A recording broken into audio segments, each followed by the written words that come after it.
Hello everyone, and welcome to episode number 18 of the Rabe Creations podcast.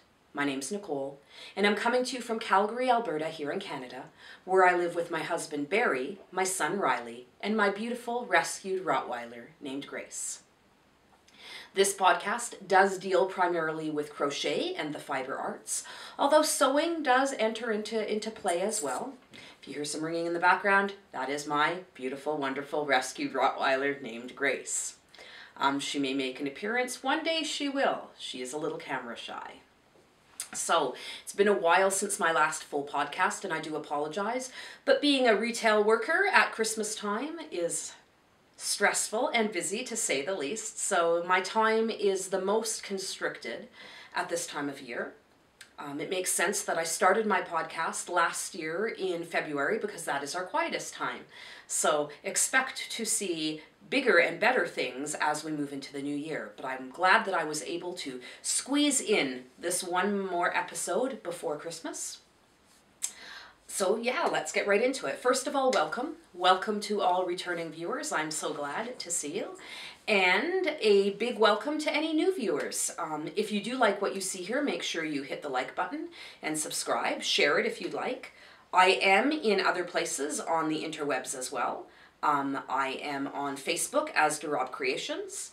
I am on Instagram as Nicole_Rabe Creations. And that is probably also where I am most active, is on Instagram. So if you'd like to get more of a daily updates, follow me there. That's where I do my most posting. Now, sorry, that's the dog making noises. I am quite pleased that so many of you have decided to do Vlogmas this year. I was not one of them because I knew my time would be limited. But it has given me many things to watch and listen to while I am crocheting my heart out, trying to get all my commissions done. I am behind. So many people doing Vlogmas this year that it has left me hopelessly behind. I do try and comment on all of your videos, and I do try and answer all of your comments on mine. So yeah, I'm trying to keep up. Again, January will be catch-up time. Alrighty, so the one other thing I thought I would talk to you about in this welcome segment of the video are the craft markets I did. I did 3 craft markets this season, which is one more than I normally do, and they turned out very, very well.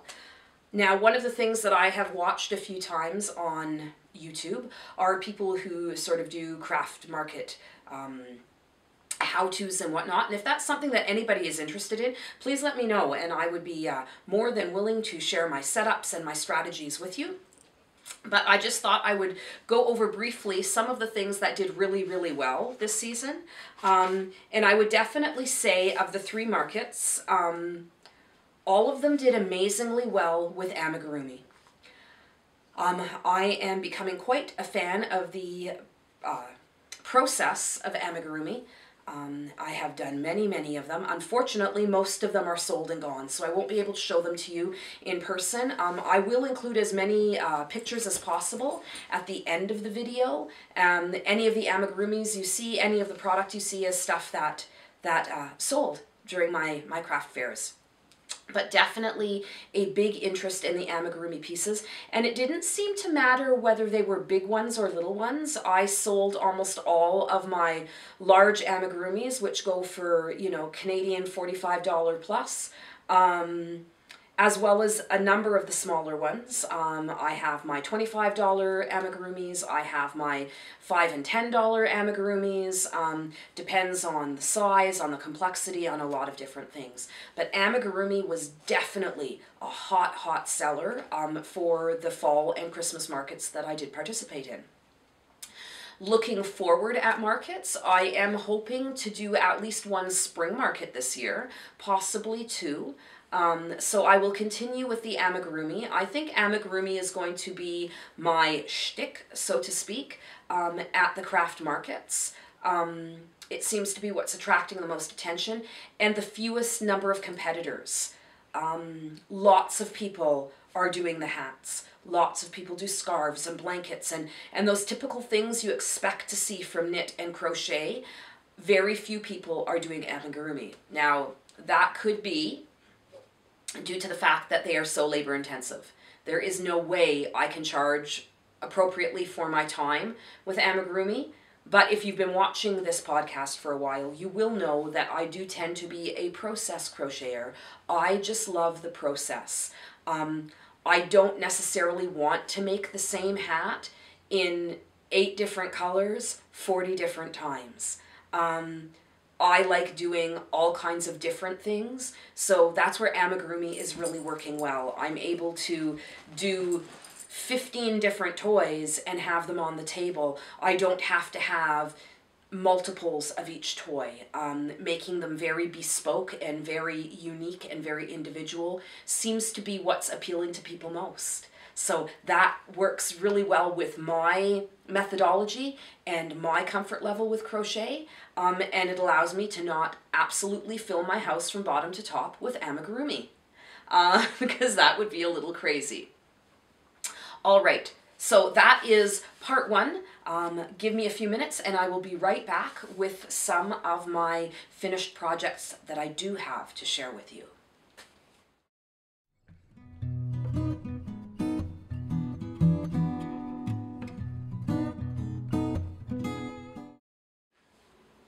All right, I'm back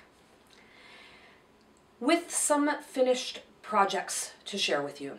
Now, as I said, the majority of my finished projects over the past 2 months since I've been regularly podcasting, I'm not going to try and share with you because we would be here for days. However, I will show you one new amigurumi. I just finished it yesterday, and it is my last Christmas commission. Yay! I got them all completed. So, whew, for what, 4 days to spare, but that's okay. It's done and it will be delivered tomorrow. And it is right here. Are you ready? I'm really proud of this. Now, if you follow me on Instagram, you've probably already seen this, and if not, I'd like to introduce you to Ruby, the Boston Terrier. So, Ruby is a pattern by Tyler. The Etsy shop is called Huggles. Now, this pattern does not show up anywhere on Ravelry. I was commissioned to make a Boston Terrier to look like my client's Boston Terrier. So I went pattern searching and I found that there are very few designers who are working in realistic looking amigurumi like this, at least that I could find on the interwebs. In fact, this was the only pattern that I found that I really, really liked. So I purchased it. It was not obviously a free pattern. I purchased it. It is rated as an intermediate to advanced pattern, which I would agree with, but I'll get into that in a minute. So the pattern itself, downloaded very easily. It is, as I said, available through Etsy. And overall, I am extremely pleased with the finished product. So safety eyes, safety nose. Of course, I didn't have a safety nose and had to scramble. Thank goodness, Amazon to the rescue. All right. So let's talk about this pattern a little bit, shall we? So I don't know about you all, but when I purchase a pattern, especially as a pricey pattern, this was not an inexpensive pattern, nor should it be. I mean, this is amazing. The amount of head sculpting and stuff that went on here definitely pushes it into the intermediate advanced level. But when I purchase a pattern for a decent amount of money, and you know what? Any pattern purchase, I expect that when I follow the pattern, stitch by stitch, step by step, that I will have a finished product that looks like the pictures provided. I shouldn't have to think. I shouldn't have to do all kinds of maths in order to have it work. That was not the case with this pattern, and it's unfortunate because I think the designer is really onto something here. As I said, I did expect, when I read that a pattern is advanced or intermediate, I expect there to be some techniques that are new or different or challenging. And in this pattern, most definitely the head sculpting was quite intense. There was a lot of sculpting that went on. So after you actually stitch the head, you then use thread from the inside. Once it's stuffed and sealed up, you're using thread that you're pulling through the entire amigurumi to tighten certain spaces to sculpt the piece. That is, to me, a more advanced technique because it's not something that you can necessarily write down. You can say, you know, connect from this spot to this spot, but the amount of tensioning you do, that sort of thing, is really up to the maker. It's up to their creativity. The working in the rounds to create the legs should not be a challenge. It's single crochet in the round. Shouldn't be tough. However, that was the most challenging part, in my opinion, of this entire pattern, were the 4 legs, because the instructions, follow them exactly, and you got nothing that looked like the leg of the animal. So I found myself having to completely rewrite as I went the pattern to make it work out. Now, in the designer's defense, she did include amazing pictures. So I was able, through the instruction that was there, even though the counts were out, the stitches were not in the right spots. But between the stitches that were listed per round and the pictures that I was looking at, I was able to rework the stitch patterns to create the correct shape for the legs. But I was not amused, because when I buy a pattern, as I said, I expect to be able to follow the instructions. Kind of like having a recipe book that just lists ingredients, so you go to bake a cake and all they have are the ingredients listed and say, you know, you may have to make some adjustments. If it doesn't work out, change things around a bit. That's great if that's what you're intending to do. But if you're buying a pattern, in my opinion, you want clear, concise, if I follow the directions, I get what's in front of me. Maybe I'm wrong. Let me know. What do you think? What do you think? Does giving a pattern a intermediate to advanced status make it okay for it to be, in my mind, untested? And expecting your purchasers, those who are making the pattern, to figure it out. I, as you know, if you've watched this podcast, am thinking about doing and releasing some pattern designs. So I guess I really want people's feedback on this. How much direction is expected? Am I overthinking my own patterns? Am I over-engineering my patterns? I don't know, because now I'm a little confused. As I said, I was a little disappointed. I have been in conversation with the designer. And like I said, I mean, it's not a bad pattern. Please, that's not what I'm saying. It is an amazing pattern. And what this designer is doing is incredible. To have realism in amigurumi is just, it's blowing my mind. But the pattern itself, I think, needs some work before it should be released and before it should be charged as much as being charged for this pattern. There, had my little rant. Please don't let that detour you. Go check out her things. They're amazing. Just know, going into the patterns, that you may have to do some serious amounts of thinking. So the other thing that I can show you is a shawl, a scarf. I did wear it in my last video because I love it so much. It is made out of Karen Latte Cake. I forget the colorway because I made it a while ago now. I've made a few of these now. I did make 2 that I brought to one of my Christmas fairs, Christmas craft shows, and they sold immediately.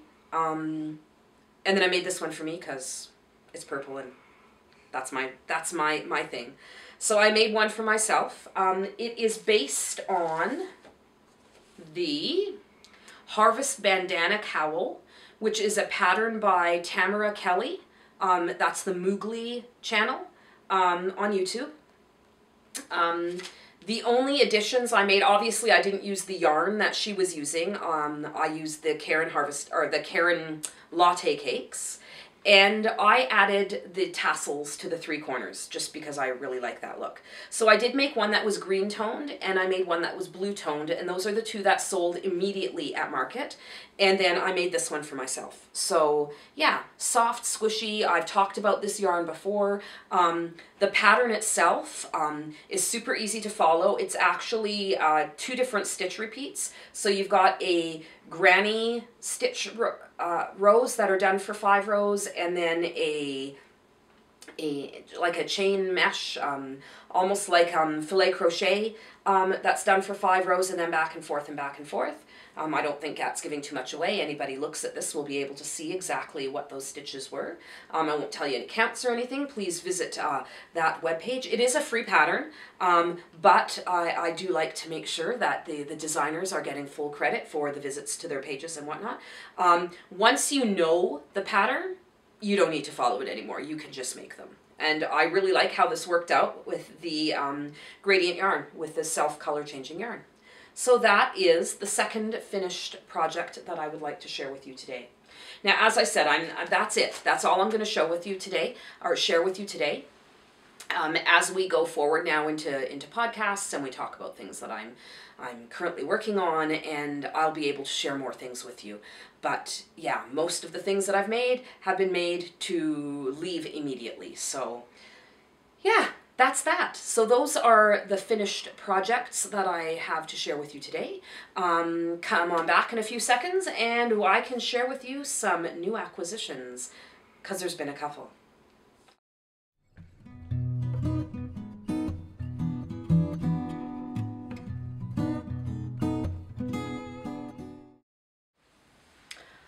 All right, so next things that I am going to talk to you about today are some new acquisitions that I have gotten over the past couple of weeks, as well as doing a bit of a product review of the Likey hooks that Leah from Sheep Happens Yarn sent to me.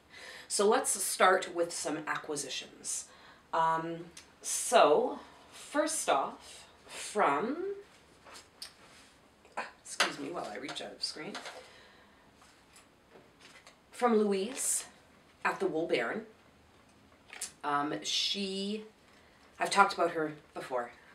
She is fairly local to me. She is in Strathmore, which is a little town just outside of the Calgary area. And I have been buying yarn from her for quite a while now.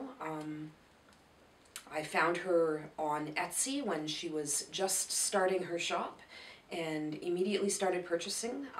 I see her at many shows and purchased from her at the yarn shows as well. And I made an online purchase. Surprise, surprise. So Louise is very well known for her incredible self-striping yarns. Now, as we know, that doesn't always work out well in crochet, but for this colorway, I'm willing to take a shot.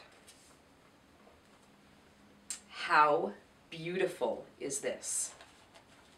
So this is, the colorway is called Where's the Carrot? It is on her sturdy sock base, and it is a self-striping, obviously. It is a 75% superwash merino and 25% nylon. It is a 4-ply. So there are 423 meters to the 100 grams. So it is, in my opinion, a typical sock yarn, but it is so nice. It is nice and squishy. The colors are absolutely amazing. She does amazing work dyeing. Just that very precise change from color to color, and just so many colors in her striping yarns. So I am going to be working up with this Don't know what I'm making with it yet. You know me, I buy my yarn way before I have my pattern in mind. But I fell in love with this colorway. It is a lot brighter than I typically buy, but yeah, there was just something about it that spoke to me.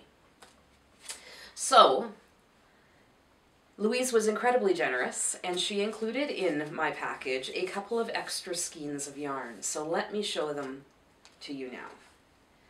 So this is what surprised me in the package, because I ordered one skein and got 3.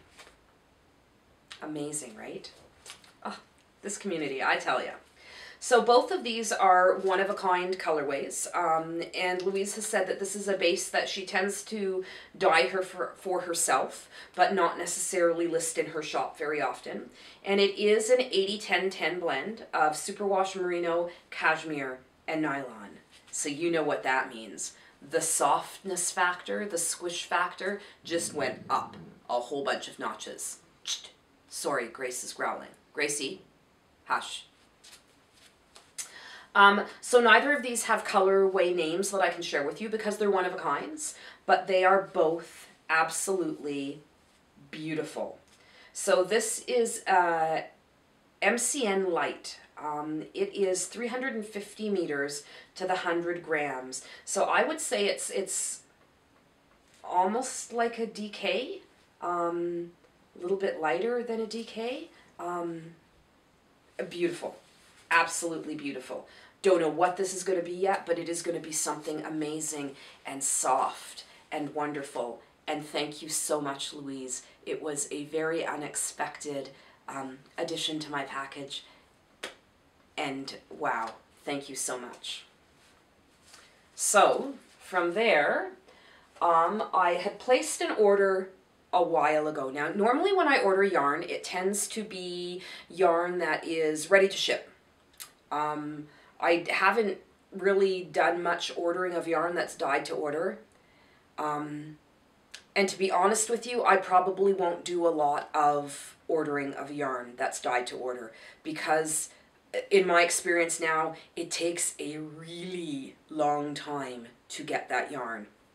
Not saying that it wasn't completely worth it, because it is. It is absolutely beautiful, but it's arrived later than I had hoped to be able to get something done with it before holiday. Now, let me show it to you and you'll see what I mean.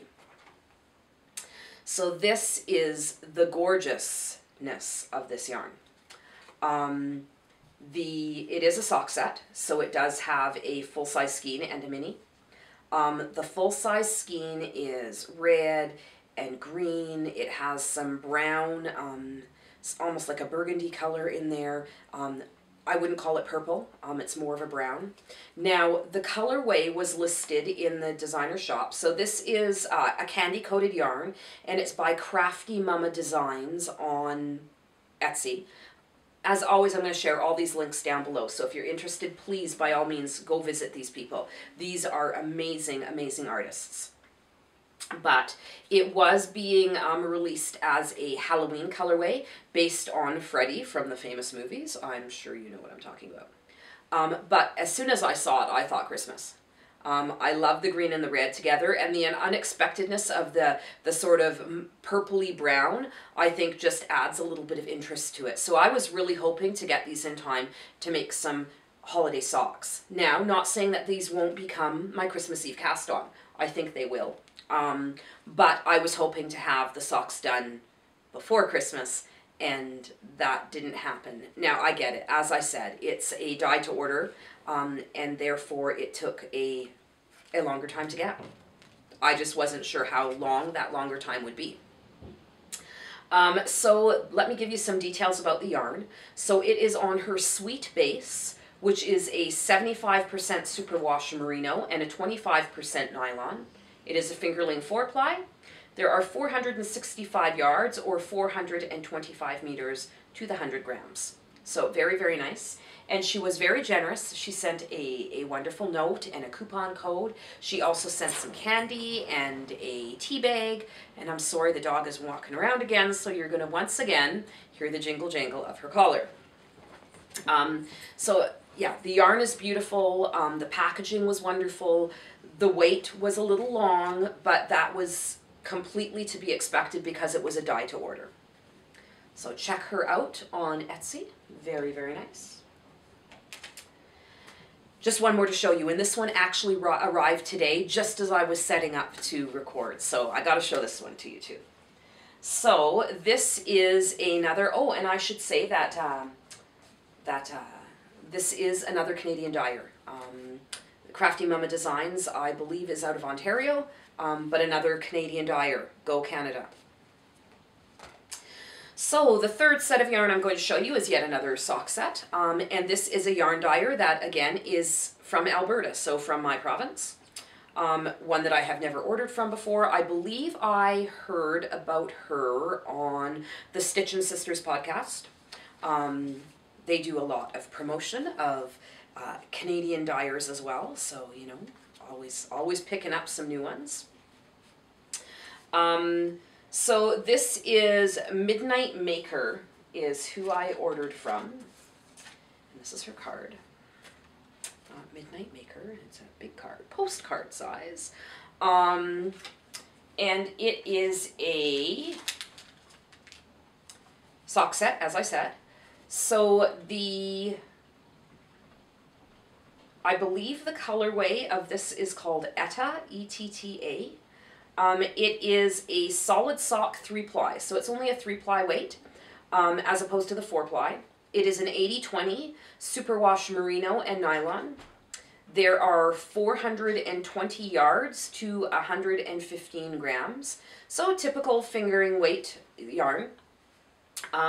Very much tonal aqua blues. It does have some purples, some beautiful speckling in there, and it came with this gorgeous purple mini skein. So again, it will make a fabulous sock set. If that's what I choose. It may also become a shawl, and the mini may go into my Cozy Memories blanket. I have not decided yet. You know me. I never decide until I am in the process of making. I like to be able to find that pattern and just head straight to my stash and have what I need to make the pattern. So there is that sock set as well. So 3 beautiful, beautiful examples of fantastic yarn. Oh, and I should tell you that she sent me along some tea, some nighty-night tea, just what I need. Yes, so thank you, thank you. Beautiful, beautiful sock set. So 3 examples of fantastic Canadian dyers and the work that they're doing. As I said, everybody is linked below. Please check them out. Well worth checking out some Canadian dyers, especially for you Canadian makers out there. And finally, I'd like to do a little bit of a product review. In my last podcast, not my Christmas, the Christmas tagged one, but the one previous to that, I had talked about Leah at Sheep Happens and how she sent me a wonderful package of yarn. She sent some giveaways for our Halloween along, and she sent me some yarn, and she sent me some crochet hooks to test out. And I have tested them. So these are Likey, I don't know if I'm saying that correctly, you know how it is, crochet hooks. It is the driftwood crochet hooks, and they are absolutely stunning. They're beautiful to look at. They're incredibly smooth. For a wooden crochet hook, they're not grippy at all. If you've crocheted with the bamboo hooks, you know that they can be quite grippy and not necessarily the best on certain types of wool or yarn. These are as smooth as butter. They are as smooth as metal hooks. They glide incredibly well on every yarn I've tried them on, and I have tried all 3 sizes. As you know, I've been doing a lot of amigurumis, so needing those tiny, tiny hooks. But I have worked with all 3 sizes in a variety of yarns, from wools all the way to acrylics and everything in between. And I can really say that they are a fantastic hook. The only thing I will say is if you do a lot of crocheting, I do a lot of crocheting, and you need the ergonomic handles to stop hand fatigue and wrist fatigue, these won't work for you. I did find that it's like using a metal hook. because they're so small. Now, it may have something to do with my grip. I am a knife gripper. I am not a pencil gripper. I don't know how you would crochet like that. I am a knife grip. And I just find that these small little hooks, unless they have an ergonomic handle, I get hand cramps and wrist cramps. I never used to. But the more hours a day I spend crocheting, the more an ergonomic handle is important. So I would definitely recommend these to a crocheter who is a average crocheter. The average amount of time spent crocheting. What does that mean? I don't know. I don't know what that means to you either. Somebody who doesn't, it sounds horrible, obsessively crochet like I do.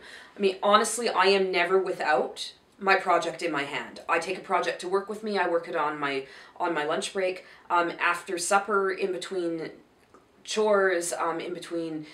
I've always got a project on the go, and I always have a hook in my hand. So I do probably put a lot more hours into crochet in a day than the average hooker. Therefore, I need to protect myself a little bit with the ergonomics. But the actual function of these hooks is fantastic, and I highly recommend them. So, Leah, if you're watching, absolutely offer these for sale in your shop. They are worth it. I love the pointiness of them. Oh, I didn't even talk about the pointiness. They are pointy enough that, much more pointy than some of my other hooks are. So with amigurumi especially, it was wonderful to get into those tight little hooks. Oh, I loved it. I loved the pointiness of them. I may look at seeing if I can get some of those slide-on ergonomic handles, because as I said, I mean, they glide so wonderfully and they treat the yarn so well. But I need something with a bigger handle. So there you are, my product review. I hope that was good enough. Alrighty, so I am going to end this segment here and go on to an exciting announcement. Stay tuned.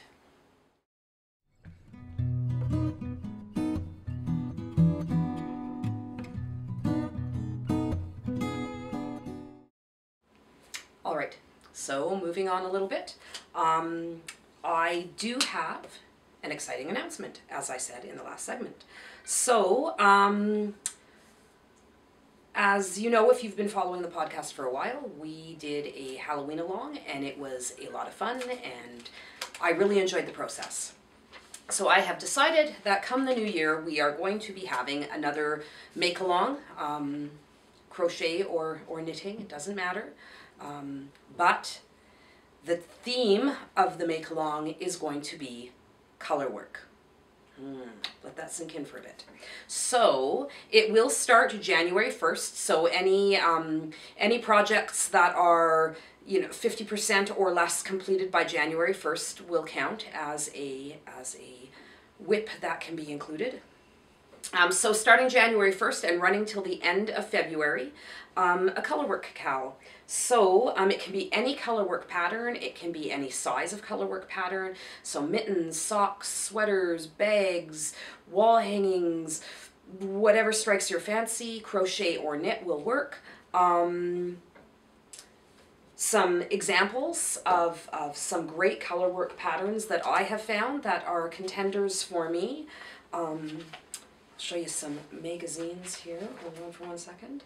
So, out of the Simply Crochet issue number 48, so it's a little bit of an older issue, but there is this beautiful dog coat. So Gracie may be getting a new jacket, and it does have some color work in with the bones and whatnot down there. So that is a contender. Out of, again, Simply Crochet, this time issue 51. So this is one I've been looking at for a while. I'm not necessarily in love with the colors that they've chosen, but I quite like the technique and the color work that's along the top there. So that is a color work, also known as tapestry crochet. So if you look up color work or tapestry crochet, when you're searching for patterns on Etsy or on Ravelry, chances are you will find some. So this is called The Birds of a Feather, and it is by Simone Francis. Oh, and I should say that the dog pattern is by, oh no, it's not telling me. You know what? I will try and figure it out and leave it in the show notes below. Oops, professional podcast going on here, you know. And then the third example is out of a more current magazine. So this is Crochet Now, and it is issue 34. I've just started buying these ones too because, you know, one can never have too many crafting magazines. And it is the Winter Berry set. So it includes a hat and some fingerless gloves that are both done in a color work. So you're carrying your yarn on the inside. Yeah. So those also may be a contender. So 3 different ideas. I'm going to open up some threads on Ravelry, in the Ravelry group, where we can be, you know, sharing patterns and some information about what we're doing, sharing works in progress. There will be a chatter thread and a finished objects thread. Haven't decided how many giveaways we'll do from each one, but there will obviously be some giveaways included. So yes, if that's something you are interested in or something you'd like to challenge yourself in for the new year, think New Year's resolutions, come and join us for a colorwork cow in the new year, so January 1 through the end of February. Alrighty, so on to the last segment of today's show.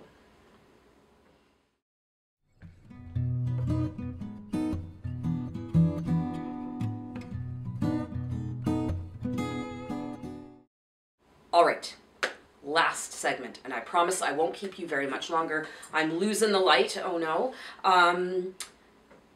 I just wanted to do a quick shop update. As you know, I'll no longer be doing my book recommends with my podcasts, but in separate little installments. So I have decided to work in some shop updates. First of all, I would like to thank everyone who has come on over and checked out the Etsy shop. Much appreciated. And to those who have ordered, thank you so much.